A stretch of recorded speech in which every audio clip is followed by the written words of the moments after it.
Très bien. Merci beaucoup pour ce brainstorming. Commençons ensemble notre aventure. D'accord. Bon. Alors, les applications immédiates de la résurrection de Jésus dans notre vie. La victoire sur le péché et la mort, donc vous l'avez mentionné. Une nouvelle vie en Christ. Voilà. Donc, la libération du péché, la résurrection de Jésus prouve sa victoire sur le péché parce qu'il vit. Nous ne sommes plus esclaves du péché, mais pouvons vivre dans la justice. On va parler de ça, donc je vais passer rapidement. La mort vaincue, la mort n'a pas le dernier mot, les croyants ont l'espérance de la vie éternelle. C'est la victoire contre la mort et le péché, et l'élément principal de la victoire contre le péché qui a été vécu dans le sacrifice de la croix et dans la résurrection, c'est quoi exactement? Est-ce que c'est la souffrance en tant que telle qui a détruit le péché dans le sacrifice du Christ ou pas? Est-ce que c'est l'agent principal de notre salut? Le don de Dieu. Qu'est-ce que ça veut dire le don? Un autre mot pour don? L'amour. C'est l'amour infini de Dieu qui a anéanti le péché. Et donc c'est son amour infini pour chacun de nous dans la souffrance qui a détruit le mal. Et donc il est mort par amour pour nous, il est ressuscité aussi par amour pour nous. Donc voilà, c'est une dimension importante. Sa résurrection est une nouvelle vie en lui, donc qui contient une régénération. Nous sommes nés de nouveau spirituellement, devenant de nouvelles créations. On va y revenir, mais déjà, je vous prépare. Parce que ça, c'est pas de la poésie.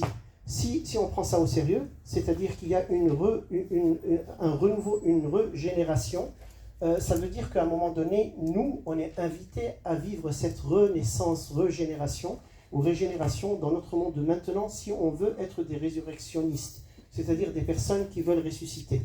Après, gardez ça en arrière-fond, parce que quand on va parler des traumatismes, des souffrances, etc., du mal qui nous est fait et qu'on porte sur nos épaules, ressusciter maintenant avec le Christ, c'est-à-dire être vraiment régénéré. Régénéré, voilà. Donc, on y reviendra. Donc, on a une nouvelle vie. Et on peut renaître, on est capable de renaissance et de renouveau. Ça, c'est très important. On a l'assurance du salut. Voilà, on peut être sûr déjà qu'il n'est pas un menteur, parce qu'il a dit plein de fois qu'il allait ressusciter, donc c'est une preuve qu'il est véridique, qu'il est Dieu. Et en même temps, c'est une assurance pour nous du salut, parce que Jésus est ressuscité, nous sommes déclarés justes devant Dieu, c'est dans Romains 4, 25. La certitude de la vie éternelle, sa résurrection garantit la nôtre. Voilà. Et alors, vous allez me dire, est-ce que ça ne serait pas l'opium du peuple, le fait de vivre avec seulement les yeux dirigés vers une assurance d'une vie dans l'au-delà? Je vais laisser C.S. Lewis répondre. Vous connaissez ce gars? Oui. Voilà, c'est l'auteur de Narnia, entre autres. Et C.S. Lewis, il a dit qu'en fait, c'est les chrétiens qui ont le plus changé le monde, ce sont ceux qui avaient les yeux le plus fixés sur l'éternité. Et c'est quand les chrétiens ont cessé de regarder l'éternité et ont fixé ce monde de leur regard qu'ils sont devenus insignifiants. Voilà. Et donc regarder l'éternité, paradoxalement, nous pousse à transformer le monde dans lequel on vit en un autre ciel. Parce qu'on a un exemple devant nous sur lequel travailler et vers lequel cheminer et changer. Alors que si nos yeux sont fixés sur la boue, même si elle est brillante, on ne fait pas grand-chose. En fait, ça nous ôte la vision. Une vision et un but transcendant. Donc l'assurance du salut, et l'assurance du salut, une toute petite parole, c'est aussi ce que saint Paul dit dans sa lettre aux Éphésiens quand il parle de l'armure de Dieu. Ça correspond à quelle partie de l'armure, l'assurance du salut? C'est le casque, exactement. Donc le casque. Et l'assurance du salut, c'est le casque. Alors, j'ai donné un enseignement sur la guerre spirituelle en parlant du bouclier, de toute l'armure. Il est sur YouTube, donc si ça vous intéresse de l'écouter, vous pouvez me trouver sur YouTube en mettant mon nom. Vous trouverez directement ma tête glorieuse. Voilà, vous vous abonnez au canal, à la chaîne et vous trouverez la vidéo. Donc, le casque du salut, c'est cette capacité de voir toujours l'essentiel qui va nous donner la force d'être protégés au niveau des priorités de notre vie. C'est-à-dire, concrètement, se savoir appelé à la vie éternelle, se savoir appelé à voir le visage de Dieu pour l'éternité, ça c'est notre trésor le plus cher. Ça nous donne une résilience que rien d'autre ne pourra nous donner. À ce moment-là, et c'est ce que en fait Saint Paul a dit, qui me séparera du Christ? Est-ce que c'est la faim? Est-ce que c'est la persécution? Est-ce que c'est le glaive, etc. Une fois qu'on a notre tête, notre chef, dans une contemplation de l'éternité, dans une union avec Dieu, dans cette vision de ce qui nous attend, l'amour infini, la beauté infinie, la paix infinie qui nous attend, qui effacera toutes nos larmes et toutes nos blessures, à ce moment-là, la vie sur Terre, on la vivra d'une manière différente. Et c'est ça que le casque qui va nous protéger contre certaines attaques qui vont nous secouer et nous faire perdre le sens de notre existence. Bienvenue à tous. Voilà. Il y a aussi des places ici et ici si vous voulez. Voilà. Donc, accès à Dieu et à sa présence, une relation directe avec Dieu. La résurrection de Jésus a ouvert le chemin pour que nous puissions nous approcher de lui avec assurance. Ça, c'est Hébreux 10, 19, 22. Le Christ ressuscité, il est vraiment présent. Et vous pouvez vraiment le rencontrer dans la prière et à travers les sacrements. Et c'est une présence vraiment réelle. Donc ce n'est pas une image qu'on est en train d'imaginer ou un absolu qu'on est en train d'imaginer. C'est quelqu'un qui chemine avec nous tous les jours. Et c'est ça en fait que dire j'ai rencontré le Christ dans ma vie, je chemine avec lui, etc. Ce n'est pas de l'ordre de la manifestation grandiose ou des miracles ou des apparitions. C'est vraiment une intimité, une amitié de tous les jours. Est-ce que quelqu'un peut me donner une toute petite définition de comment on peut vivre en présence du Christ notre vie de tous les jours? Tout simplement. Par la prière, par la prière au quotidien. Par la prière au quotidien. Dans la rue. Exactement, n'importe où. En lui remettant quelque chose qui nous a touché, quelque chose qui est une blessure, on lui remet et il est là pour... Exactement. C'est-à-dire vivre en sa présence. L'imaginer avec nous dans tout ce qu'on est en train de faire et l'imaginer dans ceux qu'on rencontre aussi. Et être comme Thérèse d'Avila a dit, être ses yeux, ses mains, sa bouche, ses lèvres, ses pieds vis-à-vis de nous et des uns et des autres. Voilà. Donc c'est ça que vivre en intimité avec le Christ. Et tout ça peut être vécu sans des sensations sensationnelles. C'est-à-dire on peut être vraiment dans la simplicité et la banalité de la vie de tous les jours. Il y a des personnes qui sentent des choses extraordinaires, mais beaucoup d'autres personnes qui ne sentent rien. Et le fait de ne rien sentir d'extraordinaire, moi j'ai jamais vu d'apparition, j'ai jamais vu d'ange, même pas une plume, quoi. Et ça ne veut pas dire que je suis loin de Dieu. En fait, Dieu, c'est presque un miracle de sentir Dieu, parce qu'il n'est pas dans l'ordre du sensible. Et donc si vous le sentez bien, si vous ne sentez rien, c'est que vous êtes normaux, en fait. C'est ce qui est un peu anormal, c'est de sentir quelque chose. Donc voilà. Et donc l'habitation du Saint-Esprit, le Christ ressuscité a envoyé le Saint-Esprit pour nous guider, nous consoler et nous fortifier. La résurrection du Christ nous donne un but et une mission. On est appelé au témoignage. La résurrection de Jésus nous pousse à partager l'évangile. Et en fait, c'est ça le cœur même de l'annonce. Annoncer l'évangile, ce n'est pas recruter pour un parti politique. C'est pas convaincre quelqu'un d'entrer dans notre cercle d'Illuminati. C'est tout simplement présenter à quelqu'un un ami. Voilà. Et donc, je te présente Jésus, il est top. Voilà. Donc, si tu causes un peu avec lui, il va te bluffer. Voilà. C'est quelqu'un de bien, de sympa, voilà.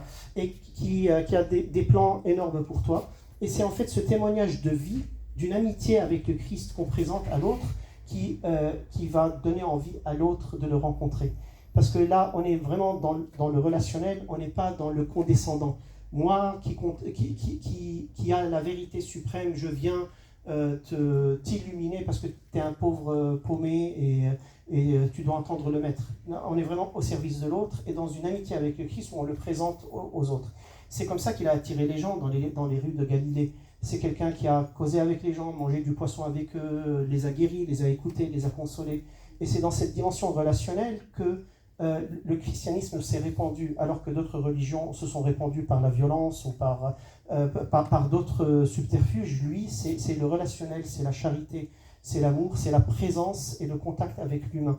Et donc si nous, on veut devenir missionnaire, et en parenthèse, on ne peut pas le connaître sans devenir missionnaire, c'est-à-dire sans vouloir le présenter aux autres. Parce qu'il est tellement aimable, il est tellement beau, que tu te dis, mais c'est dommage que les gens ne le connaissent pas. Et c'est dans cette logique qu'on va présenter le Christ aux autres, et c'est surtout pas par voie de « voilà les commandements, voilà ce que tu dois faire, sinon tu as la tête coupée ». Voilà, il ne faut absolument pas avoir, parce que même lui, ce n'était pas son approche à Jésus. Bien. Pardon. Donc, après, la résurrection du Christ nous donne une espérance dans la souffrance, parce que avec le Christ, les épreuves ont un sens, parce que Jésus a vaincu. Nos souffrances sont temporaires et ont un but. On va y revenir, parce que ça c'est très profond.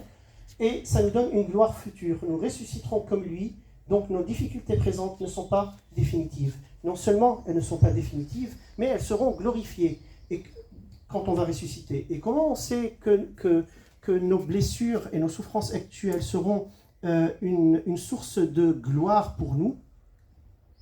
Il nous a montré ça, que nos blessures ne vont pas disparaître, mais elles vont être transformées en quelque chose de très beau.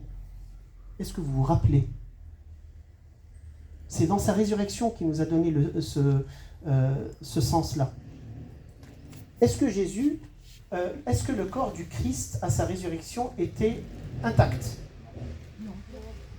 Qu'est-ce qu'il a? Voilà. Il avait encore toutes les blessures, donc le clou, la lance, etc. Et donc il est ressuscité non pas avec un corps intact, mais avec un corps qui garde les blessures, mais qui sont glorifiés. Voilà. Et donc ça nous montre aussi que tout ce que nous vivons maintenant sur Terre, de douloureux, non seulement nous serons infiniment consolés, mais ça sera aussi glorifié, comme ces blessures ont été glorifiées. Et ça, c'est la revanche divine par excellence. C'est-à-dire le mal que le diable peut nous jeter à la figure pendant notre vie, non seulement il est consolé infiniment par Dieu, mais il est transformé en notre bien. Et ça, c'est énorme. C'est-à-dire, avec Dieu, on ne sera même pas perdant à la fin, même si on est complètement piétiné sur cette terre. Ça ne veut pas dire qu'il faut aller chercher à se faire piétiner, naturellement. Il faut vraiment se protéger et se garder et faire tout pour ne pas être détruit. Il faut se préserver par amour pour Dieu, pour nous et pour les autres. Mais si jamais le mal a lieu, même Dieu est capable de le transformer en gloire pour ses enfants. Voilà, et ça, c'est une bonne nouvelle aussi. Donc, espérance dans la souffrance, une gloire future, autorité sur le mal, la défaite de Satan, la résurrection a brisé le pouvoir du diable, voilà, non seulement dans l'absolu, mais aussi dans notre vie. Et ça, c'est une bonne nouvelle, parce que parfois, on peut être enchaîné par des chaînes très lourdes, et le fait de savoir que Jésus est triomphant, ça nous donne l'espoir aussi de lui demander d'être le roi de notre royaume intérieur, et de lui demander de gagner les batailles et d'être complètement intronisé dans notre vie. Et ça, c'est quelque chose aussi, ça, c'est une bonne nouvelle, parce que le diable, c'est difficile de le vaincre par nos propres forces. Et donc, on a besoin de la victoire du Christ. Et c'est pour cela que l'idée de dire que le mal est trop important, il est trop dominant, et on ne pourra jamais le dépasser ou le vaincre, un chrétien ne peut pas dire ça. Voilà. On n'a pas assez de raisons pour le dire ou pour le croire. Voilà.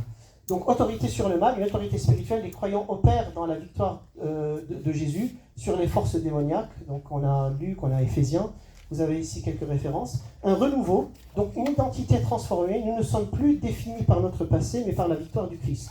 Ça n'a pas de prix. Voilà. Un chrétien est une nouvelle créature. Et donc, notre passé, notre bagage culturel, aussi obscur et noir qu'il puisse être, ne peut pas nous définir. Je ne peux pas dire, moi, je suis pourri et je resterai pourri toute ma vie parce qu'on m'a pourri et je ne peux rien faire. Si on croit en la résurrection, on ne peut pas se permettre de dire ça, et tant mieux qu'on ne dise pas ça. Et donc on est capable d'avoir une nouvelle identité avec lui, d'être transformé comme lui.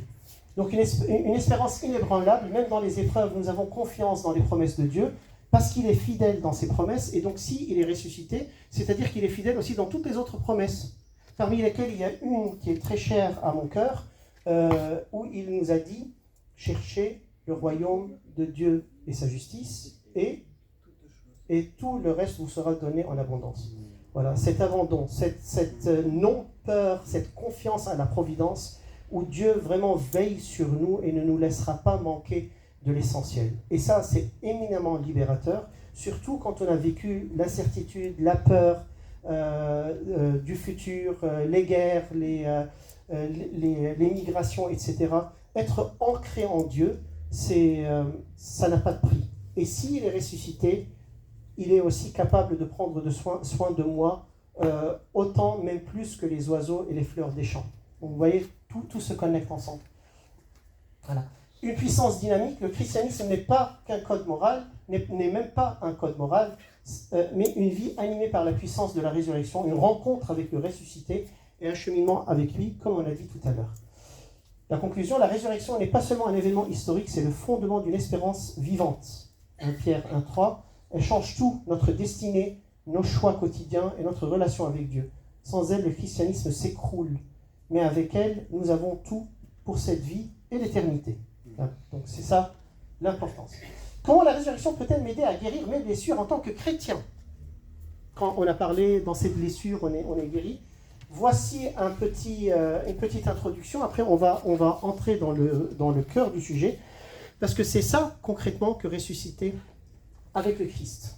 Le mal n'a pas le dernier mot, on vient de le dire. La résurrection de Jésus déclare que la mort et la souffrance n'ont pas le pouvoir final. Il guérit ceux qui ont le cœur brisé et pansent leurs blessures. Psaume 147, 3, ça c'est très sympa. Le même Dieu qui a ressuscité Jésus est engagé dans notre restauration. Dieu s'engage dans notre restauration. Il y a tout un projet divin pour ressusciter et restaurer chacun de nous. Et ça, c'est une bonne nouvelle aussi. Je suis vu et aimé dans ma douleur. Et ça, c'est une grande révélation aussi, qu'on voit déjà dans la vie de Jésus quand il est allé ressusciter Lazare. Vous vous rappelez l'histoire de Lazare? Les sœurs lui ont envoyé quelqu'un pour lui dire « Celui que tu aimes est malade ». Qu'est-ce qu'il a fait? Il a traîné pour qu'il soit mort, bien mort. Et une fois qu'il était sûr qu'il était mort, il dit à ses disciples « Allez, hop, on va réveiller notre ami Lazare.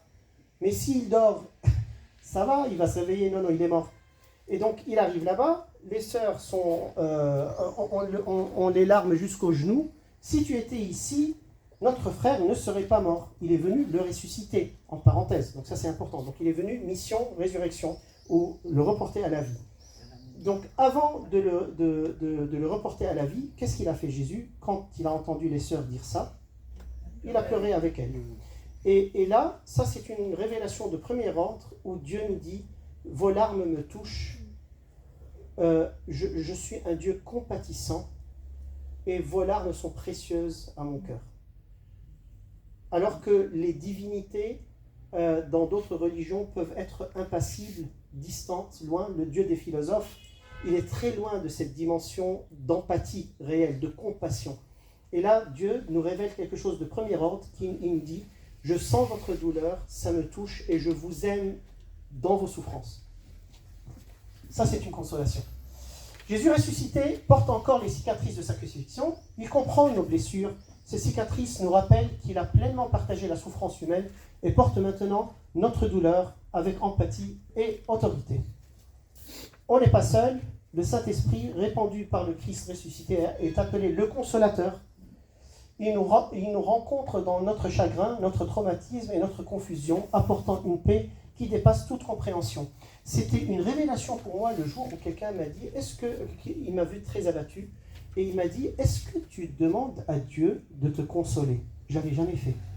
Même si je sais que le Saint-Esprit est le consolateur, mais en général, mes demandes à Dieu, c'était j'ai besoin de ça, de la patience pour ne pas tuer un tel, voilà. J'ai besoin de discernement, de sagesse, de force, une feuille de loto peut-être, et ça n'a jamais marché. Voilà, la feuille de loto. Donc voilà, je demandais beaucoup de choses, mais jamais je suis allé vers Dieu, je lui ai dit, j'ai le cœur brisé, s'il te plaît, console-moi. Et quand je l'ai fait, ça a été impressionnant. Voilà, ça m'a... Ouais. Bon, c'était fort. Donc, n'hésitez pas à demander à Dieu de vous consoler. La puissance de la résurrection agit en moi. La même puissance qui a ressuscité Jésus vit en nous. Cela signifie que la force de faire face au déclencheur, c'est-à-dire à tout ce qui me reporte à ma souffrance et à mon traumatisme, on va en reparler. La libération de la honte. Les traumatismes apportent souvent des mensonges comme « je ne vaux rien » ou « c'est de ma faute ». La résurrection déclare « tu es une nouvelle création, votre identité est en Christ, pas dans votre passé ». Et ça, c'est important. Et là, il y a beaucoup de brisures à ce niveau-là. On est tous abîmés quelque part. T'es nul, t'es pas assez, t'es paumé, t'as raté ta vie, t'as raté, etc. Tu n'es pas assez intelligent, assez belle, assez... Vous remplissez tout le vide après. Et avec le Christ, il n'y a plus de place pour ce genre d'accusations, parce que ces accusations ne viennent tout simplement pas de Dieu. Qui est l'accusateur par excellence? C'est l'ennemi. Voilà. Et s'il est appelé accusateur, c'est pour une bonne raison, parce qu'il passe son temps à nous accuser. Voilà. Bien. La guérison est un processus, on va le voir tout à l'heure. Tout comme le corps ressuscité de Jésus a été à la fois glorifié et reconnaissable, portant encore des cicatrices, la guérison ne signifie pas effacer notre histoire, mais Dieu la transforme. Et donc le quatrième point, c'est l'espérance d'une restauration complète. La souffrance peut donner l'impression que la vie est fragmentée, mais la résurrection garantit un avenir où Dieu essuiera toute larme. Votre douleur est temporaire, sa restauration est éternelle. Ça, c'est beau. Notre corps et notre esprit comptent pour Dieu. La résurrection physique de Jésus affirme que Dieu se soucie de tout notre être et qu'il est amoureux de notre corps. J'insiste surtout pour les personnes qui détestent leur corps, parce que ça peut arriver qu'on déteste notre corps, qu'on le voit moche, lourd, froissé, pas sexy, tout ce que vous voulez. Voilà. Dieu l'aime. Et il en fait quoi? Qu'est-ce qu'il en fait de nos corps? Son temple. Mais ça, c'est énorme, parce que c'est-à-dire, si vraiment notre corps est le temple de Dieu, c'est-à-dire on peut fermer les yeux, entrer à l'intérieur et le rencontrer. Essayez de le faire, c'est très beau. Voilà, donc mettez-vous confortablement assis quelque part, fermez vos yeux et entrez dans votre monde intérieur, ou de ce qu'appellent les moines la cellule intérieure. Et là, vous pouvez le rencontrer, visualisez-le, mais en le visualisant, Jésus, vous êtes vraiment en sa présence. Et demandez-lui de s'asseoir là où vous avez envie, à côté de vous, dans ce jardin intérieur. Et vous pouvez le regarder, le contempler face à face, vous perdre dans ses yeux, mettre votre tête sur son épaule, sur son cœur, sentir les battements de son cœur. Qui a fait ça avec Jésus? La tête sur le... Voilà, un certain Jean. Voilà, a mis la tête sur le cœur de Jésus. Et vous retrouvez avec lui en vous. Ça, c'est énorme. Voilà. Au lieu d'aller à Saint-Pierre ou à Sainte-Marie-Majeure. Voilà. Vous pouvez aussi y aller, c'est sympa. Bien. Alors, l'espérance notre corps et notre esprit comptent pour Dieu. Alors, mes amis, comment ressusciter avec le Christ une fois mort? Alors, quelle est la mort dont nous parlons? Ou quelle est la mort dont nous mourrons presque tous les jours? C'est tout le mal qui nous est fait ou qu'on se fait soi-même. Donc nous, on meurt tous les jours, ou presque, avec chaque souffrance, injustice qui nous est infligée ou qu'on s'inflige. Parfois, on est notre meilleur ennemi, et c'est pas bien de l'être. Okay? Donc, Il suffit seulement de donner votre oreille un tout petit peu à la manière avec laquelle on se parle. Une fois j'ai fait cet exercice. Il ne faut pas aller chercher des harceleurs à l'extérieur. J'étais mon propre harceleur. T'es nul, ça marche pas, tu marches jamais, ça fonctionne jamais avec toi, etc. Voilà, t'es pas un bon mari, t'es pas un bon père. Tout ça, toutes ces accusations, bah voilà, c'est aussi une mort qu'on meurt tous les jours. Voilà. Après, les morts qu'on peut mourir, c'est aussi toutes les violences qu'on a vécues pendant toute notre vie, à partir de l'enfance jusqu'à l'âge adulte, les injustices, les traumatismes qu'on vit dans nos familles, les violences physiques, psychologiques, sexuelles, spirituelles, etc. Donc tout ça, c'est des morts que nous mourrons. Et le problème de ce mal qui nous est jeté sur la figure, c'est que ça nous impacte d'une manière profonde. Et ça nous emprisonne dans une, pour utiliser les paroles de Jean-Paul II, dans une structure de péché. C'est-à-dire, ça nous pousse à trouver un moyen de s'en défendre, mais parfois ce n'est pas un bon moyen de s'en défendre. On fait des réactions à des blessures, à des souffrances qui ne sont pas saines. Okay? Des réactions de vengeance, où je fais payer les autres les factures de mon propre passé, où je suis méchant, je suis amer, je suis aigri, je suis dans la critique, dans la destruction, etc. Mais tout ça, en fait, c'est le fruit de ce mal qui nous a été jeté.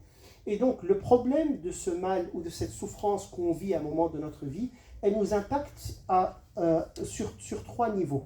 Le premier niveau, c'est au niveau des émotions. Donc, quand on me fait mal, je sens et je me sens mal.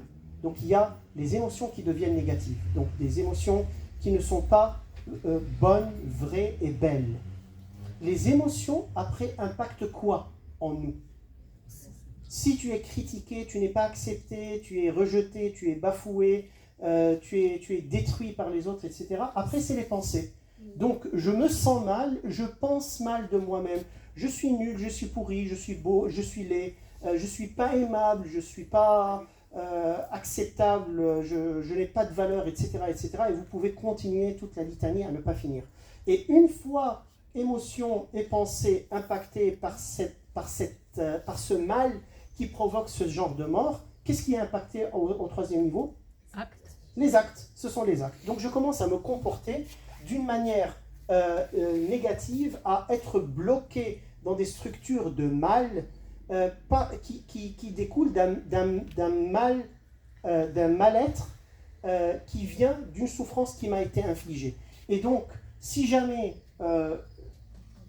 j'ai souffert de manque de sécurité dans ma vie, de manque de soutien, de support, etc., je peux décider de mettre toute ma sécurité, par exemple, dans l'argent, et je finis par avoir un attachement à l'argent qui est maladif, qui n'est pas sain. Et là, je peux devenir quelqu'un qui est complètement obsédé par l'argent, où toute ma vie tourne autour de l'argent. Si je n'étais pas accepté par ma famille, par mes parents, par les personnes qui comptaient pour moi en étant enfant, je peux devenir quelqu'un qui a un sens de vengeance contre les autres, ou peut-être aussi être esclave de l'approbation des autres.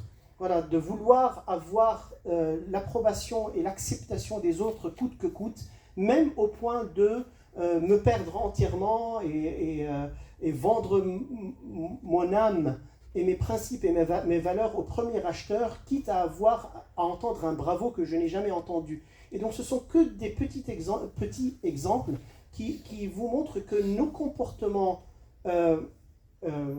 déréglés naissent de souffrances, de certaines morts que nous avons vécues et qui sont en train de parasiter notre vie et de nous vider de la vraie vie, de la beauté et des relations saines.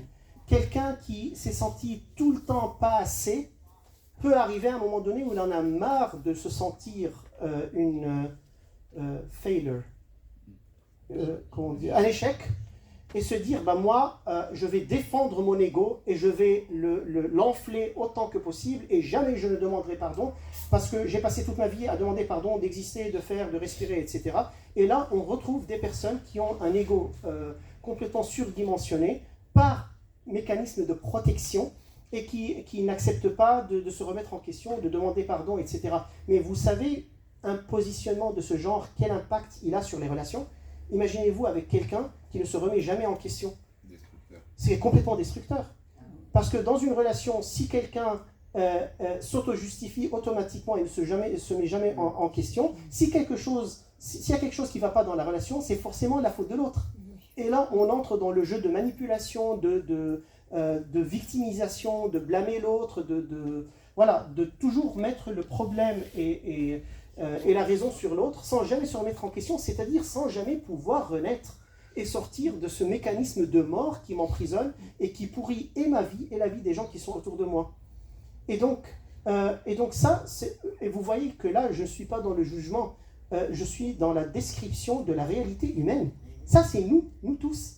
Voilà, on est tous blessés à ce niveau. On est dans un monde déchu et les souffrances que nous vivons créent des réalités de mort dans lesquelles on est piégé et qui nous font nous comporter d'une manière qui n'est pas saine, ni pour nous, ni pour les autres.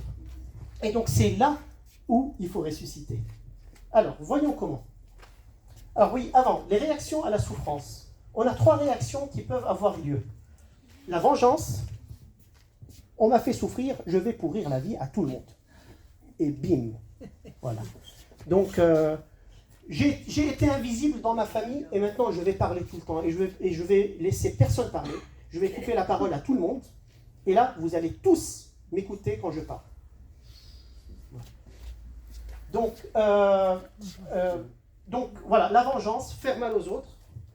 J'ai été trahi par la femme de ma vie. Je vais pourrir la vie à toutes les femmes que je vais rencontrer, ou tous les hommes, ou etc. Donc voilà, vous avez compris. Donc je peux être dans la vengeance, je peux être dans l'effondrement. Donc au lieu d'exploser, j'implose. Je suis nul, je ne vaux rien, à quoi bon vivre? In fine, je peux me jeter de quelque part ou me vider une balle dans la tête. En attendant, je suis complètement fermé sur moi-même, dans une profonde tristesse et dans un rejet des relations, parce que de toute façon, je ne me sens pas ni aimable, ni acceptable, ni rien du tout. Donc voilà, je me ferme sur moi et je m'effondre sur moi-même. Ou bien, je peux me cacher dans l'indifférence. Donc, comme réaction à la souffrance. L'indifférence, c'est, il n'y a pas de souffrance, tout va bien. Voilà, on se concentre sur les projets, sur l'argent, sur la réussite. L'intellectualisme, voilà. La philosophie, les lumières, tout ce que vous voulez. Il n'y a rien de mal dans ce que je dis. Tout est bon, les philosophies sont bonnes, etc. Mais à un moment donné, on peut décider de ne vivre que dans notre tête, d'une manière complètement déconnectée de nos émotions, et de devenir froid, dur. C'est une manière de se protéger aussi, pour ne pas souffrir, pour cesser de souffrir aussi. Et donc on devient dur dans nos propos et non, voire anti-relationnel. La rencontre du mal peut nous précipiter vers le néant, l'autodestruction et la destruction d'autrui. Nous sommes capables de rendre notre enfer et celui des autres 1000 fois pire qu'il ne l'est déjà, ou pas. Parce que ça, ces réactions, elles approfondissent le fossé. Déjà, ce qui m'a été fait est mal. Mais en plus, j'ajoute des réactions qui ne sont pas saines. Voilà. Vivre, par exemple, toute sa vie sans vouloir ou pouvoir pardonner, ça empoisonne quand même une existence. Vivre dans la haine tout le temps et dans le désir de vengeance. On ne mérite pas ça. Mais bon, on va en parler de tout ça. Donc, au moins, n'approfondissons pas le fossé et voyons ce qu'on peut faire. Alors, voilà. Ce qu'il faut faire, c'est surtout ne pas être victime. Il y a une seule victime dans le christianisme. C'est qui? C'est Jésus. Nous, on n'est pas des victimes. Il ne faut pas qu'on soit des victimes. On est des résurrectionnistes ou des ressuscités. Oui, mais surtout, il est une victime, mais choisie. Mais oui, bien sûr. Et ça change beaucoup aussi. Absolument. Il est la bonne victime. Il est l'agneau. Il a décidé de l'être. Oui. Et il est innocent. Et il a été pour nous. Par amour pour nous, pas pour lui-même. Alors que nous, quand on est victime, en général, on est victime pour nous-mêmes. Parce qu'on trouve un certain confort à l'être. Voilà. Et donc, voyons un peu Adam qui se retourne contre lui-même dans le péché, contre l'autre et contre Dieu. Parce que quand on est victime, on détruit notre dimension relationnelle tripartite, contre l'autre, contre soi et contre Dieu. Donc contre lui-même, il a eu honte de sa nudité. Voilà, il n'est plus bien avec lui-même. Il ne se voit plus dans la lumière de Dieu. Dans l'autre, il blâme sa femme. Et avec Dieu, Dieu est méchant pour Adam, tout simplement. Car in fine, c'est sa faute, la faute à Dieu. La femme que tu m'as donnée m'a donné à manger. Donc il y a aussi, et nous, blâmer Dieu, c'est au moins moi, c'était très courant pour moi. Pourquoi tu m'as fait comme ça? Pourquoi tu m'as créé dans cet endroit? Pourquoi tu as laissé ça arriver? Pourquoi? Et donc, enfin, si je suis aussi mal fait que ça, c'est un tout petit peu de ta faute aussi, non? Voilà. Donc, voilà. Alors, la réponse de Dieu au mal et sa proposition à l'homme.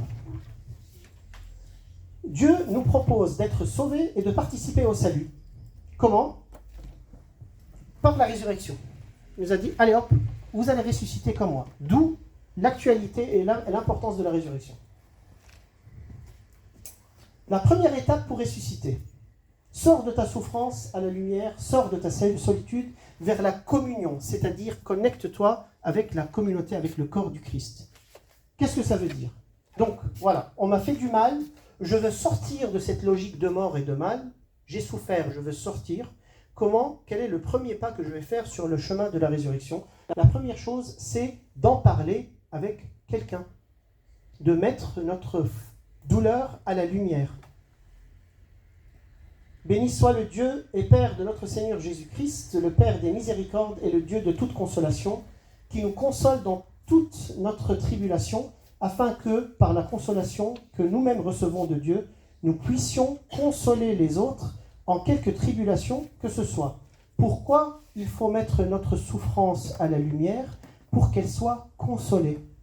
Certes, le Saint-Esprit peut nous consoler d'une manière directe, mais aussi sa voie royale, c'est de nous consoler à travers les frères et les sœurs. Ne serait-ce que pour une raison. Ça, c'est la revanche divine. J'aime bien comment Dieu se venge du mal.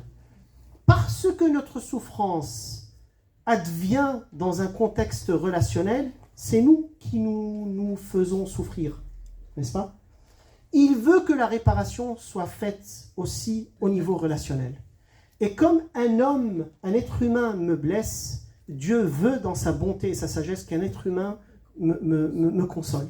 Voilà. Il veut que les frères prennent soin les uns et les autres. Et c'est pour cela qu'il est important, à un moment donné, de faire vraiment corps, de faire communauté, et de choisir un frère et une sœur, de préférence bien formés, et vider notre cœur devant eux. Comme Jésus a fait avec ses disciples quand il leur a dit « Mon âme est triste jusqu'à la mort ». Voilà. Donc il a été vulnérable, il a parlé de sa détresse, lui qui était dans le don tout le temps. Donc il faut faire sortir le mal à l'extérieur et en parler pour demander à être consolé. Alors pourquoi, quelqu'un peut-être se pose cette question, pourquoi est-ce que la consolation réduit le mal ou est un élément important de la guérison, un premier pas dans la guérison? Qu'est-ce qui est aussi important dans la consolation? C'est qu'on est reconnu souffrant. On est reconnu souffrant et on est aimé. Parce que si on est reconnu, mais on est aussi dans l'indifférence, voilà, c'est tes chats, fouette-les tout seul, ça ne me fait ni chaud ni froid. Là, je reste dans une solitude. Et donc, pour que la consolation soit réelle, réellement divine, il faut que je sois reconnu souffrant et que je sois aimé. Parce que c'est l'amour qui guérit la souffrance. Et donc, c'est être avec un frère et une sœur qui souffrent, être dans l'écoute et lui dire « J'entends ta souffrance, elle me touche, je ne suis pas indifférent et je suis avec toi dans ça. » Voilà. C'est ce que Jésus a exactement demandé à ses disciples quand il leur a dit « Veillez et priez avec moi dans le jardin de Gethsémani ». Ils n'ont pas pu le faire, alors le Père lui a envoyé un ange pour le consoler. pas pour lui donner un cours magistral de Trinité ou de sotériologie. Voilà, il est venu le consoler. Donc ça. Oui. Des fois, on a un peu du mal à accepter, je trouve, la simplicité et l'humilité de la consolation. Parce que finalement, c'est comme vous dites, c'est si simple Oui. de pouvoir être en présence de quelqu'un d'autre qui sait. Oui. Et en fait, c'est tout. Alors que souvent, je trouve, en tant qu'humain, on se dit il faut que je fasse quelque chose ou que je donne quelque chose. Oui. Alors qu'en fait, c'est une présence qui sait et qui aime. Absolument. Ça console. Enfin, je sais pas, moi, ça me semble fou. Mais vous avez parfaitement raison. Pourquoi est-ce qu'on ne ferait pas un truc plus compliqué, quoi? Enfin, moi, j'aurais tendance à compliquer la chose. Oui, absolument. Parce qu'on est beaucoup dans l'agir et peu dans l'être. Et la consolation, c'est plus dans le domaine de l'être. C'est être avec quelqu'un dans sa douleur et l'aimer. Et croire en la puissance de l'amour qui guérit par le fait même d'être. Alors que nous, on veut des outils, on veut des méthodes, des techniques, etc. On est beaucoup dans l'agir. Mais le problème, et là c'est la psychologie qui parle de ça, que si une personne qui s'ouvre à nous et nous parle de sa souffrance, et nous on bascule directement dans la résolution de problèmes et dans les conseils et dans les analyses géopolitiques, etc., cette personne, notre discours ne sera pas audible, parce que quand c'est le cœur qui souffre, il demande une connexion émotionnelle. Et si moi je viens avec le côté rationnel directement, je ne parle pas la même langue que cette personne qui est devant moi. Et donc même si cette personne a besoin d'encouragement ou de solutions ou d'idées pour en sortir, il est important de prendre le temps nécessaire de faire cette connexion émotionnelle, de dire je suis là, je t'écoute, je ne suis pas indifférent, ça me touche et je t'aime. Après on choisit les mots qui sont adaptés. Et une fois qu'on a mis ce balsame, on dit balsame? Oui. Cette bombe. Bombe. Une fois qu'on met cette bombe, après on peut passer, si jamais c'est demandé, aux solutions, aux suggestions, aux techniques, aux méthodes, etc. Et là on peut donner un vrai coup de main. Mais il ne faut pas brûler les étapes. C'est contre-productif. Ouais. Excusez-moi. Oui. Est-ce que consoler, souvent, ça ne se résume pas simplement à une présence? Oui. C'est-à-dire que quelqu'un qui a perdu, par exemple, un enfant, Oui. ou peut-être un parent aussi, Oui. je dirais c'est très difficile de partager cette peine. Oui, je suis parfaitement d'accord. Je l'ai vécu moi-même. Je suis allé à l'enterrement d'un enfant d'un ami. Je n'avais aucune parole, j'avais seulement des larmes avec son père qui pleurait. Et donc on a pleuré ensemble et c'est suffisant. C'est pas des discours, c'est être vraiment présent. Et être présent dans une présence charitable pour l'autre, pas pour moi-même. S'oublier et être là pour l'autre. Et la présence, avec ou sans larmes, mais avec cette intention farcie de cette bonté, de cette charité, est suffisante. Parfois c'est une parole, parfois c'est une larme, parfois c'est un toucher. Voilà. Parfois c'est une parole toute simple, mais voilà. Il faut prendre le temps de vivre cette charité authentique qu'est la consolation.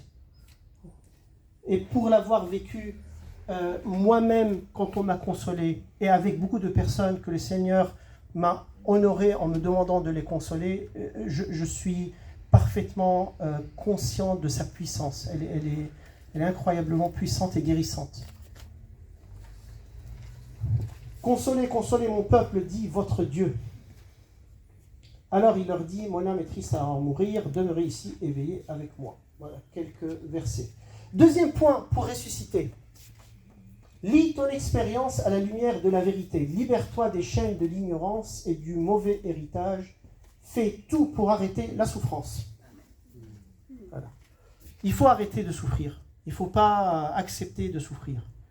Voilà, parce que Dieu veut qu'on ait la vie et qu'on l'ait en plénitude. Alors après, parfois on essaie, mais on n'arrive pas. On a tout fait, mais la croix, elle est là. À ce moment-là, on la porte avec le Christ. Mais il ne faut pas être doloriste. Il ne faut pas aller chercher la souffrance. La vie va nous en donner assez. Donc, inutile d'aller en chercher. Et il faut s'en débarrasser quand on les a. Alors, comment s'en débarrasser? Premièrement, lire notre expérience à la lumière de la vérité. C'est-à-dire, essayer de voir à la lumière de Dieu ce que j'ai vécu, comment je l'ai vécu, pourquoi je l'ai vécu, comment ça m'a impacté, comment c'est en train de parasiter ma vie.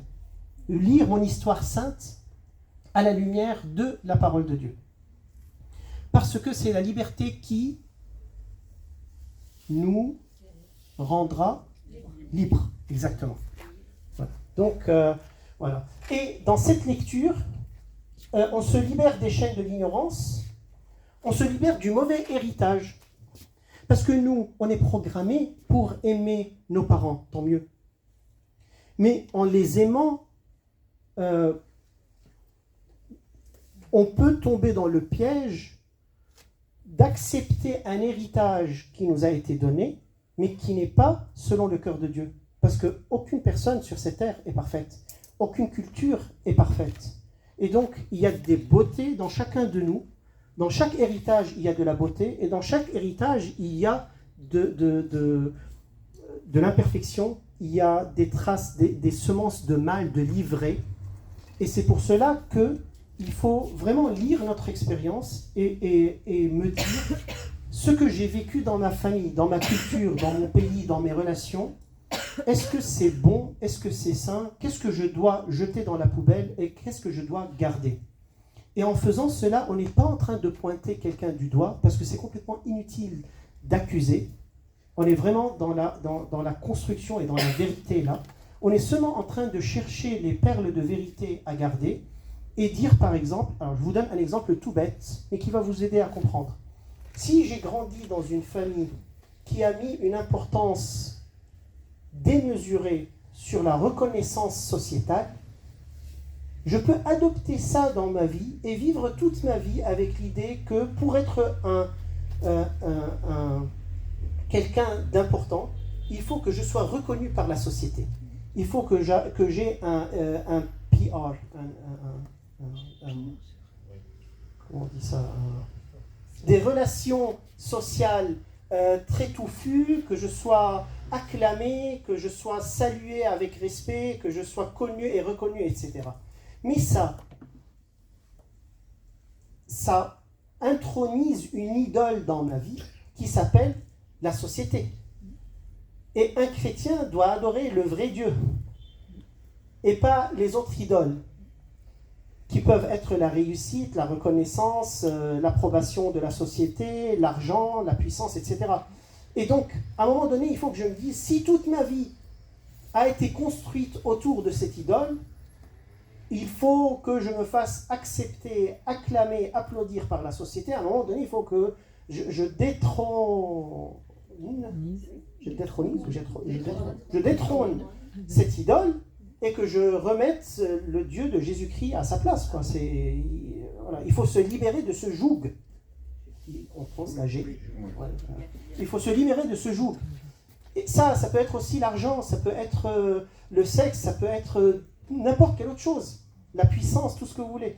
Et donc, à un moment donné, et c'est en faisant cette lecture, en vérité, que je me rends compte aussi que peut-être moi, je n'ai pas seulement été la victime d'une certaine éducation ou d'un héritage culturel, mais aussi j'y ai participé d'une manière active à ma misère. Et ça va m'aider aussi à être dans l'humilité et me dire, oui, on m'a imposé cette divinité, mais moi je l'ai bien encensée aussi. Et donc là, il faut remettre tout en ordre. Et c'est comme ça qu'on commence à se libérer, parce que la vérité nous libère. C'est pas pour nous culpabiliser ou culpabiliser l'autre, vraiment, j'insiste, c'est vraiment pour nous libérer, pour sortir de l'Égypte et aller dans le désert pour rendre un culte à Dieu dans la vérité sur la montagne. Tout ça, c'est hautement symbolique. Oui. Quand tu dis PR, c'est Public Relations, c'est ça? Pardon? PR, Public Relations, oui. Des relations, on dit relations publiques? Oui, relations. Ouais. La vie sociale. Oui. Quand tu captes une souffrance chez quelqu'un, est-ce que ça a du sens de faire en sorte qu'elle soit exprimée? Est-ce que c'est une démarche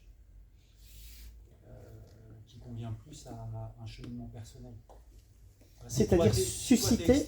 Oui. Je pose la question parce que ça m'est arrivé. Oui. Je ne me suis pas vraiment posé la question sur le moment. Oui. J'ai été actif. J'ai voulu mettre la lumière justement sur cette douleur que je captais. Et est-ce que finalement ça doit venir de la personne qui souffre, ou est-ce que quand tu la captes en tant qu'autre, il est pertinent d'aller travailler ça, d'aller essayer de voir si ça peut sortir, si ça peut aider, quoi. Alors, il faut être très délicat. Ouais. On ne peut pas imposer C'est ça. notre vérité sur les gens. On ne peut pas les heurter. Il faut être vraiment dans le respect de la volonté, de la liberté de l'autre personne. Et à un moment donné, il faut préparer. Si jamais cette parole de vérité doit avoir lieu, que tu vas lui donner pour l'aider, il faut vraiment la préparer avec un investissement relationnel avec la personne.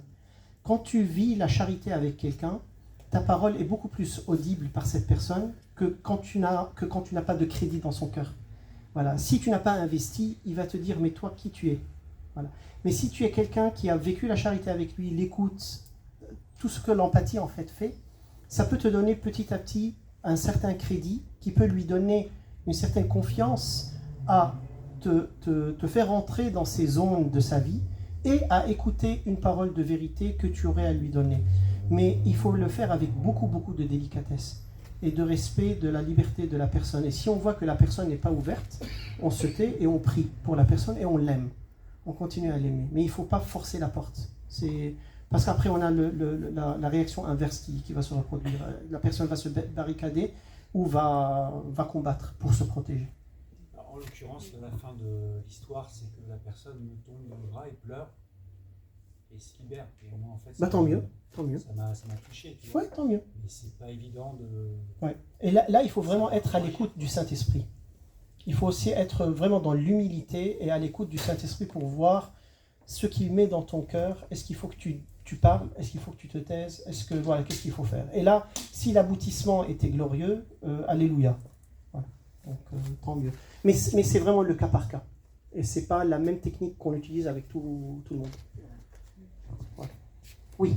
J'aime bien l'image de dire, des fois, le fait de devoir exprimer la souffrance ou ce qu'on a pu vivre. Oui. Des fois, je trouve que c'est comme sortir un harpon, en fait.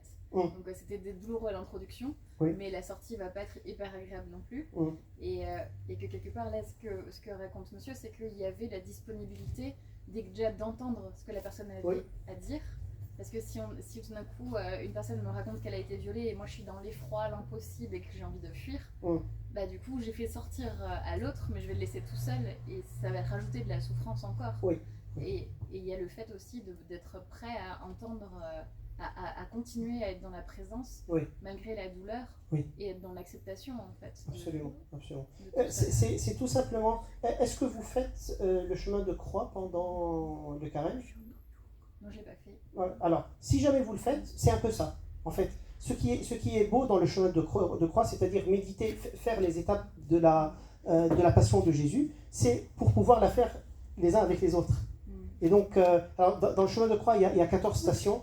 Donc là, c'est quand il a été condamné, quand il a porté sa croix, quand il est tombé la première fois, la deuxième fois, la troisième fois, etc. Et donc, les chrétiens, c'est une prière qui n'est pas obligatoire, mais c'est voilà, une prière qui existe, qui a cet intérêt de nous aider à vivre avec le Christ de sa passion, avec compassion. Donc voilà. Et ça, c'est exactement ce qu'on fait les uns avec les autres en s'écoutant. Avec cette présence que vous venez de décrire, ben, je vis le chemin de croix de cette personne qui m'emmène d'une station à l'autre. Là, j'ai été rejeté, là, j'ai été abîmé, là, etc. Et au lieu de penser à soi, est-ce que j'aime ce que j'entends? Est-ce que j'accepte? Est-ce que ça me plaît ou ça me plaît? Non, je suis avec elle, je suis avec cette personne, je suis dans le recueillement. Comme je suis dans le recueillement devant le Christ sur la croix, je suis devant le recueillement devant son corps qui souffre, en fait. Et c'est une profonde prière que d'être dans cette attitude que vous venez de décrire. Voilà. Bien. Alors, donc, et vous connaîtrez la vérité, et la vérité vous rendra libre, mais celui qui fait la vérité vient à la lumière, afin que soit manifesté que ses œuvres sont faites en Dieu. Alors, troisième point pour ressusciter, c'est apprendre de ton expérience et de ta souffrance pour ton bien et pour le bien d'autrui.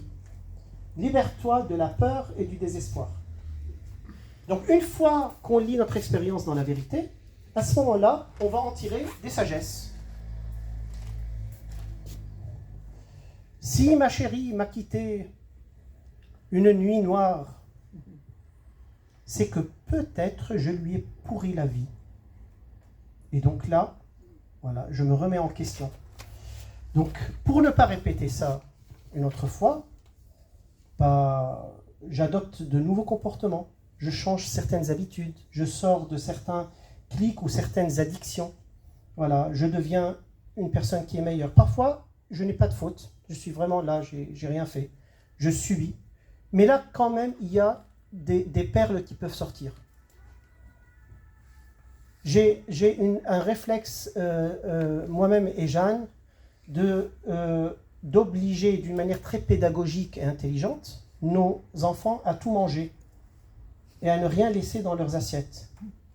Pas par vertu chrétienne en premier lieu, mais tout simplement parce que moi-même et sa mère et leur mère, nous avons vécu pendant les années de guerre au Liban des journées entières dans des abris où on n'avait à manger que du pain moisi. Ouais, moisi, ou complètement sec, avec des morceaux de fromage qui sont complètement dégueulasses. Le fromage là très dur, qui résiste un peu en dehors du frigo parce qu'il n'y avait même pas d'électricité.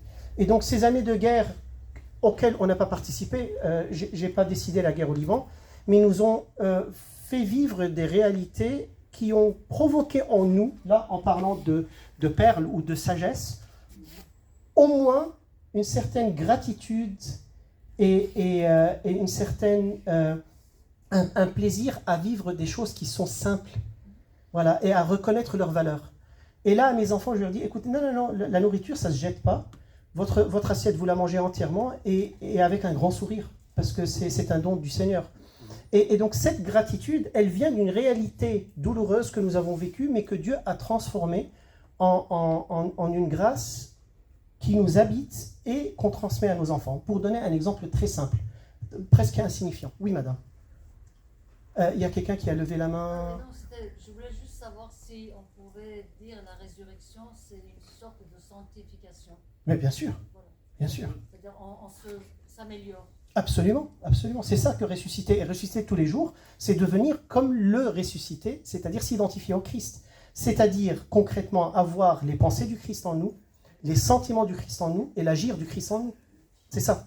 Donc, et après, je pourrais dire avec Paul, ce n'est plus moi qui vis, mais c'est le Christ qui vit en moi. Bon, donc une fois qu'on tire les sagesses, on ne vit plus dans la peur. On a une vision, on a des outils entre les mains. Car le juste tombe 7 fois et se relève, mais les méchants trébuchent dans l'adversité. Pourquoi il tombe et il se relève? À chaque fois, il se relève plus fort, le juste. Il apprend de sa chute et il se relève. Mais pour être juste, il faut être humble, c'est-à-dire ne pas se laisser atterrer, c'est français ça? Ouais, par la chute. C'est-à-dire ne pas désespérer quand on tombe. Et c'est pour cela qu'il faut se relever encore plus fort qu'avant. Et dire, c'est pas grave, je suis tombé, mais maintenant j'ai une occasion de me relever encore plus fort. Et c'est ça l'espérance du chrétien aussi. C'est que Dieu est plus fort que sa chute, et lui, il est plus précieux que son comportement inadéquat ou mauvais. Et ça, c'est important. Vous êtes beaucoup plus précieux que votre erreur. Vous n'êtes pas votre erreur. Et c'est pour cela que l'homme est redeemable, rachetable, voilà, qu'il est sauvable. Excusez le néologisme. On comprend. Voilà. Que vienne l'orgueil, viendra le mépris, mais la sagesse est avec les humbles. Nous savons d'autre part que tout concourt au bien de ceux qui aiment Dieu, qui sont appelés selon son dessein. Ça, c'est une perle. Si vous croyez en ça, vous êtes sûr que tout le mal qu'on peut vivre, toutes les chutes qu'on peut avoir, seront recyclées par Dieu en beauté et en gloire. C'est une promesse qui nous est donnée. Et c'est pour cela que quand vous allez demander pardon à Dieu, faire un examen de conscience, je vous invite à lui dire, voilà toutes les âneries que j'ai faites, s'il te plaît, transforme-les en quelque chose de joli. Voilà. Recycle-les. ça va vous protéger de l'accusateur qui va venir vous rappeler toutes les mauvaises choses que vous avez faites. Parce que c'est son job. Tu te rappelles à quel point tu étais nul et pourri quand tu as fait 1, 2, 3, 4, 5, 6, 7, 8. Et alors, qu'est-ce qu'on lui répond à ce moment-là? Tout ce que j'ai fait est entre ses mains. Il est en train de les transformer en ma gloire. Donc tu sors dehors et tu te tais. Voilà. Bless you. Bien. 4. Le quatrième pas vers le chemin de la résurrection. Abandonne le mal par le pardon. Laisse Jésus libérer ton cœur de la haine et de la vengeance envers toi et envers l'autre. Alors là, je peux rester 2 heures, mais je ne vais pas le faire. Et si vous voulez entendre un petit discours sur le pardon, il y a sur ma chaîne une conférence que j'ai donnée sur le pardon. 2 mots sur le pardon. Qu'est-ce que c'est que le pardon? Alors, qu'est-ce que le pardon n'est pas? Ce n'est pas justifier l'offense, ce n'est pas la banaliser, ce n'est pas mettre la faute sur moi, genre j'ai mérité ça de toute façon parce que je suis nul. Ce n'est pas faire semblant que ça ne m'a pas fait mal, c'est voir vraiment le mal pour ce qu'il est et voir face à face tous les dégâts que ça a provoqué en moi. Être dans la vérité. Oui, j'ai été abîmé. Ce qui m'a été fait est vraiment méchant et j'en souffre. 2, décider. Donc le pardon est une décision, c'est un acte de volonté, ce n'est pas un sentiment. En général, on n'a pas envie de pardonner. Décider de ne pas se venger, même théoriquement. C'est-à-dire de ne pas rendre le même mal qui m'a été fait. De ne pas me venger et décider de souhaiter le bien suprême à la personne qui m'a fait mal. C'est-à-dire lui souhaiter Dieu. Je te souhaite que tu le rencontres et qu'il te purifie par son feu et sa lumière et qu'il te sauve du mal qui est en toi. Mais ça ne veut pas dire aller lui donner des câlins et des bisous, etc. Non, non, non. C'est vraiment souhaiter Dieu à cette personne, souhaiter le salut de son âme. Comment ça se concrétise tout ça? Jésus nous a donné la formule, priez pour vos ennemis. C'est la meilleure vengeance que vous pouvez avoir. Priez pour vos ennemis. C'est comme ça qu'on se venge en détruisant le mal et en sauvant l'humain. Donc, si vous avez des ennemis, allez chez le Seigneur et dites-lui, je te les remets, bénis-les. Ça, c'est très puissant. Et donc, une fois que vous avez fait ça, vous décidez à chaque fois que cette bouffée de souffrance et de colère qui est suscitée par la mémoire de l'offense qui vous a été faite vient vous envahir, vous décidez de la remettre de nouveau entre les mains du Seigneur en lui disant « Seigneur, je pardonne et je te confie cette personne qui m'a fait mal. » Et en faisant cela, qu'est-ce que vous gagnez? Vous gagnez la paix, c'est-à-dire vous continuez votre vie en paix. Au lieu d'être piégé et emprisonné par le mal qui vous a été fait et qui a la capacité de pourrir le restant de vos jours, en vous réveillant tous les jours et en ayant l'image de celui qui vous a fait mal, qui est en train de vivre sa vie parfaitement bien, et alors que vous êtes en train de le détester, de le haïr, de souhaiter sa destruction, et vous ne vivez plus. Votre vie vous échappe des mains. Vous êtes bloqué dans ce temps T où vous avez souffert et vous n'avancez plus vous ne vivez plus le présent et vous n'allez plus vers le futur. Mais tout ça, ça ne veut pas dire se réconcilier. Et donc, si la personne qui nous a fait mal veut toujours nous faire mal et ne mérite pas notre confiance, il ne faut pas se réconcilier avec cette personne. C'est-à-dire ouvrir une nouvelle page et lui donner encore une fois accès à nous pour qu'elle puisse nous faire mal. Et donc, laisser notre porte fermée à quelqu'un de méchant, ça ne veut pas dire ne pas pardonner. Ça veut dire se protéger parce qu'on a un devoir de se protéger et de ne pas se laisser piétiner. Un voleur qui est toujours disponible à te voler, tu ne l'invites pas chez toi. Tu pries pour lui, tu ne le détestes pas, tu ne vas pas le voler toi-même. Tu peux demander à ce que justice soit faite aussi, parce que demander que justice soit faite, c'est œuvrer pour l'instauration du royaume de Dieu. Nous, les enfants de la lumière, on a un droit d'arrêter le mal. Et donc, s'il y a quelqu'un de méchant qui veut encore nuire à d'autres personnes et faire d'autres victimes, il faut l'arrêter. Mais c'est aussi, ça, c'est pas de la vengeance. C'est un service pour le bien commun. Bon, j'arrête ici, sinon on va se lancer dans une nouvelle conférence. Ne vous vengez pas vous-même, mes bien-aimés, mais laissez agir la colère de Dieu, car il est écrit « À moi la vengeance, c'est moi qui rétribuerai, dit le Seigneur. » Mais si ton ennemi a faim, donne-lui à manger. S'il a soif, donne-lui à boire, car ce faisant, tu amasseras des charbons ardents sur sa tête. Ne te laisse pas vaincre par le mal, mais sois vainqueur du mal par le bien. Ça, c'est très fort. Parce qu'à chaque fois qu'on nous fait du mal, on peut être vaincu par le mal. Si on devient méchant nous-mêmes, c'est contagieux. C'est comme un zombie qui vient te croquer et tu deviens zombie comme lui. Ouais, les films d'horreur à 2 balles. Là.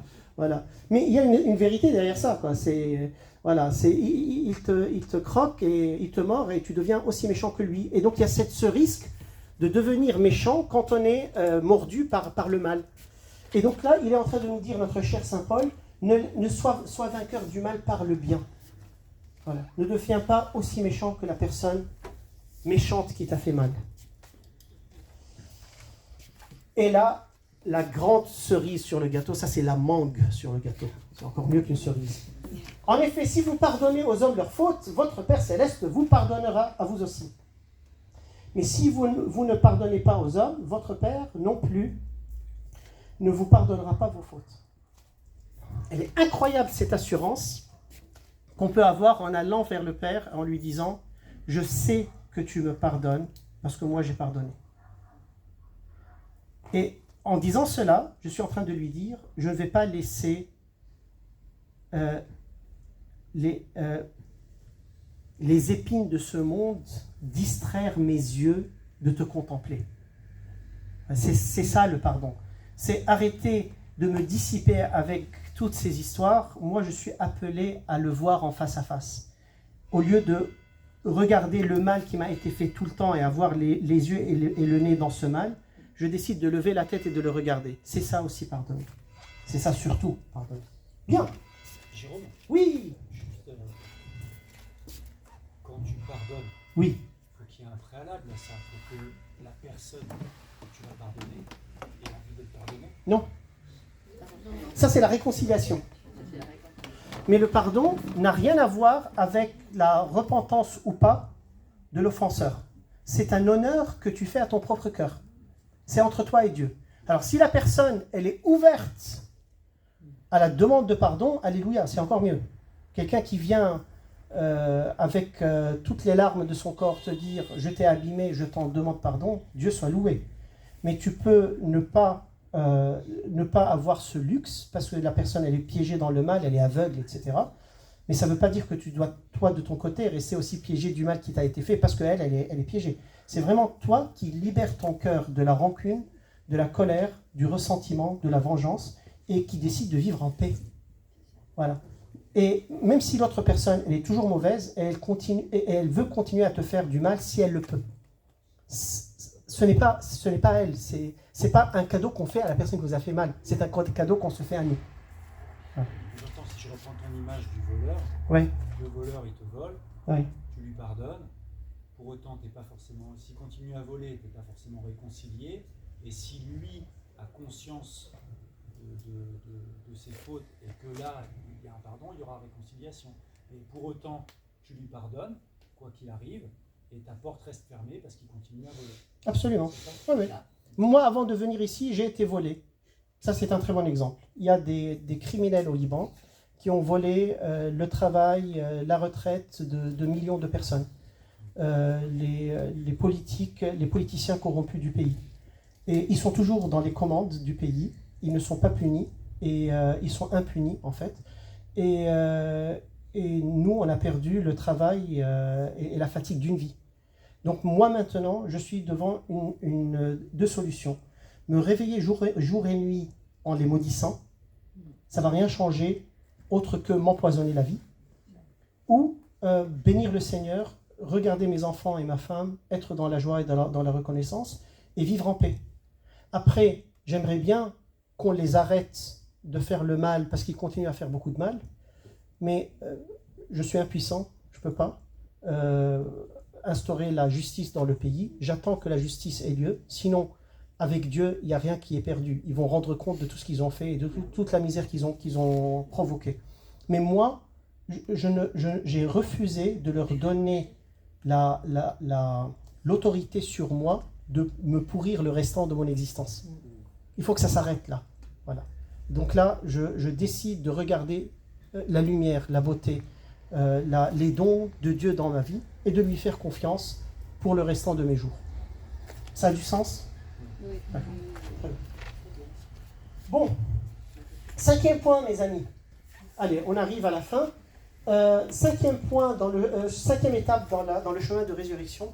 Il est quelle heure? Ah oui, il faut que j'aille vite. 21h05. Waouh, ok. Donc, pardonnez-moi, je vais aller très vite. Transforme ta souffrance en sacrifice. Libère-toi de l'absurdité de la souffrance. Donne-lui de la valeur dans la croix du Christ et dans la rencontre amoureuse avec lui. La souffrance devient sacrifice quand je la vis avec le Christ en l'aimant dans ma souffrance. Sinon, elle reste souffrance. Et la souffrance, c'est quelque chose de mauvais. Mais elle devient sacrifice. Qurban, vient de la racine qurb, c'est-à-dire se rendre proche du divin. Et donc quand ma souffrance, je décide de la vivre avec Jésus, au lieu de la vivre seule dans mon amertume, je la transforme en lieu de rencontre avec le divin. Et à ce moment-là, elle devient une raison de sanctification pour moi, une cause de sanctification pour moi et pour les autres autour de moi. C'est-à-dire, Dieu fait que cette souffrance devienne une raison de sanctification, de purification pour moi et de bénédiction pour les autres. Parce que je décide de la vivre avec lui, c'est-à-dire de porter ma croix avec lui. Et de lui dire, écoute, je souffre, mais je t'aime, je sais que tu es avec moi, je sais que tu me comprends, et je veux vivre ça avec toi. Donc j'arrête de râler, j'arrête de blâmer l'univers, l'existence, etc. J'arrête d'être aigri. Voilà, je vis avec lui ma souffrance. Voilà. J'ai les yeux fixés sur son visage tout en portant ma croix. Il s'agit de le connaître, lui, et la puissance de sa résurrection et la communion à ses souffrances, de devenir semblable à lui dans sa mort, afin de parvenir, s'il est possible, à la résurrection d'entre les morts. Voilà. Bon. Je vais aller un tout petit peu vite, par respect pour vos temps et votre planning. 6. Vainc le mal par le bien. Glorifie tes blessures par le feu de la résurrection.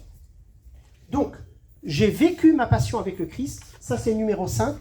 J'ai été crucifié avec lui. Et là, je ressuscite avec lui. Ça, c'est la résurrection maintenant, avant la résurrection eschatologique.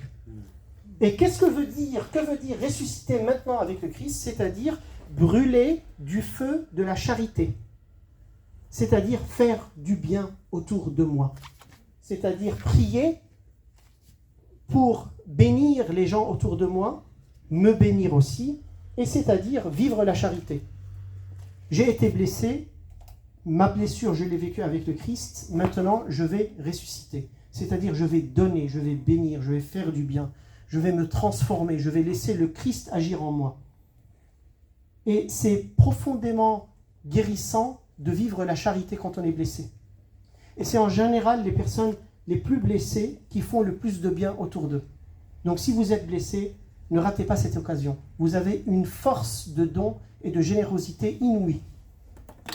Il faut seulement décider de ne pas être concentré tout le temps sur notre bobo, de le vivre avec Jésus et de sortir et de se donner aux autres autour de nous. Et c'est comme ça que nos blessures sont glorifiées. Et qu'à travers vos blessures, Dieu va donner beaucoup de grâce à beaucoup de personnes autour de vous.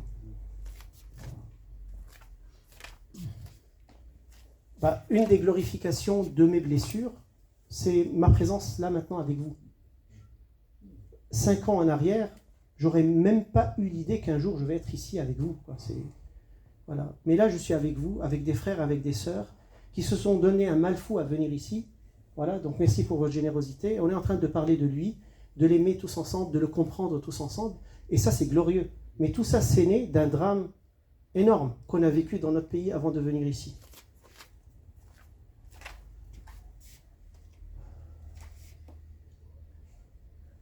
Voilà. Bon, là, je vous ai mis une petite liste des œuvres de miséricorde corporelle et spirituelle. Donc, vous les avez ici si vous avez envie de quelques idées de comment vivre la charité.